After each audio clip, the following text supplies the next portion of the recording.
दोस्तों, आशा करता हूँ नमस्कार आप लोगों का। आप लोग सभी ठीक होंगे।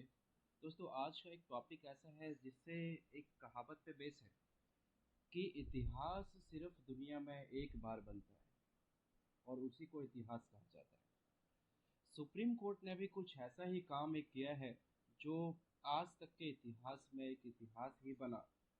लेकिन कुछ चीज़ें ऐसी हुई, सरकार, अथॉरिटीज़, उनकी वजह से ये इतिहास को रोकने पे पूरी तरह से हावी हो गए कि सुप्रीम कोर्ट के इतिहास ना बना पाए। हाँ, मैं बात इसी चीज़ की कर रहा हूँ, क्रिमिनल जस्टिस सिस्टम की।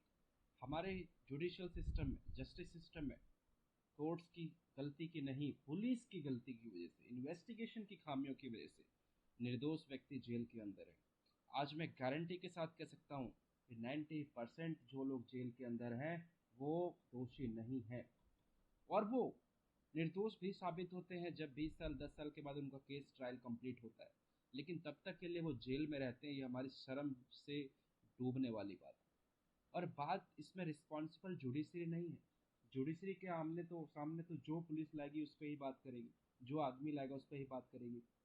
और क्योंकि वो तो मैटर ऑफ ट्रायल की बात हो जाती है कि केस में जब गवाही होगी तब देखेंगे क्या सही है क्या गलत है। तो ये सब कुछ टेक्निकल प्रोसीजर्स हैं, स्टैट्यूटरी कानून में लिखे हैं, उस चीज़ों का खामियों का हमको भुगतना पड़ता है।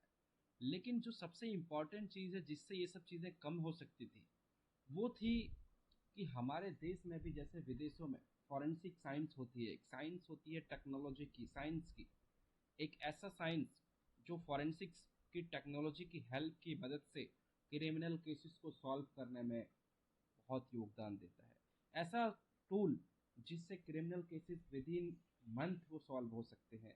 एक ऐसा टूल जिससे सच और झूठ का पता लगाना बहुत ही आसान है। एक ऐसा टूल जो इंसानों पे भरोसा ना करके उनसे ज़्यादा रिलायबिलिटी इन टेक्निकल चीज़ों की होती है। इसी तरीके से सुप्रीम कोर्ट में मैंने एक पीआईएल डाली थी कि हमारे देश में भी जैसे विदेशों में फॉरेंसिक साइंस से क्रिमिनल केसेस में जांच होती है, वो यहाँ पर भी होनी चाहिए। मैं इस टॉपिक में बाद में बताऊंगा कि क्या होता है फॉरेंसिक साइंस। तो हमने जब पिटीशन डाली तो सुप्रीम कोर्ट में हमें पता चला, जस्टिस यू ललित जी ने बताया कि ऑलरेडी एक ऐसा केस चल रहा है। एक ऐसा केस ऑलरेडी चल रहा है। ये म्यूट में आप देखें फॉरेंसिक्स होता क्या है। एक ऐसा केस, ये साफिर मोहम्मद का केस था जो कि ऐसे चल रहा है, बताया। इसमें क्या था कि ये केस था एक बेल के लिए।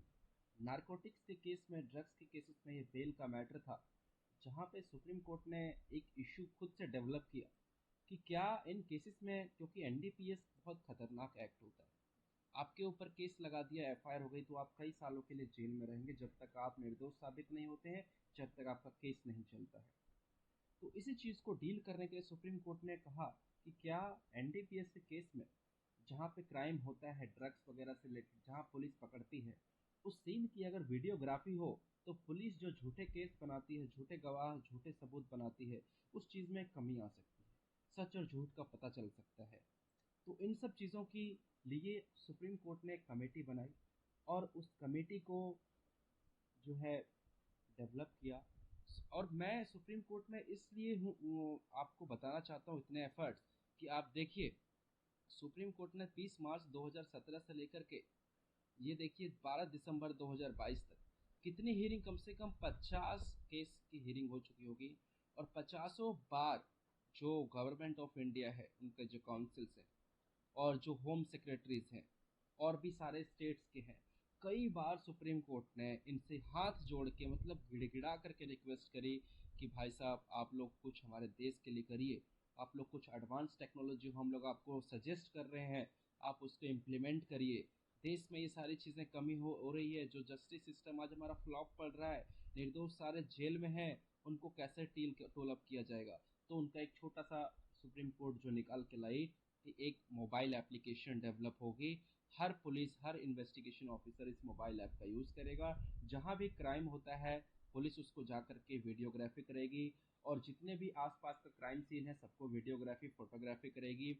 और जो भी विटनेसेस पाए जाते हैं उनके स्टेटमेंट भी वीडियो ऑडियो जैसे भी रिकॉर्ड करना है वो उस ऐप के थ्रू करेगी। और ये सारा चीज़ इस ऐप के बाद कलेक्ट करने के बाद मेमोरी या जिस तरह भी उसको चार्जशीट में लगेगी। तो इस तरीके से बहुत फ़ायदा हो सकता था। जो आज झूठे बयान लिखे जाते हैं, झूठे बयान बनाए जाते हैं। ये सारे स्टेटमेंट्स के थ्रू वो रिकॉर्ड हो जाती, सच और झूठ का आदमी पलट नहीं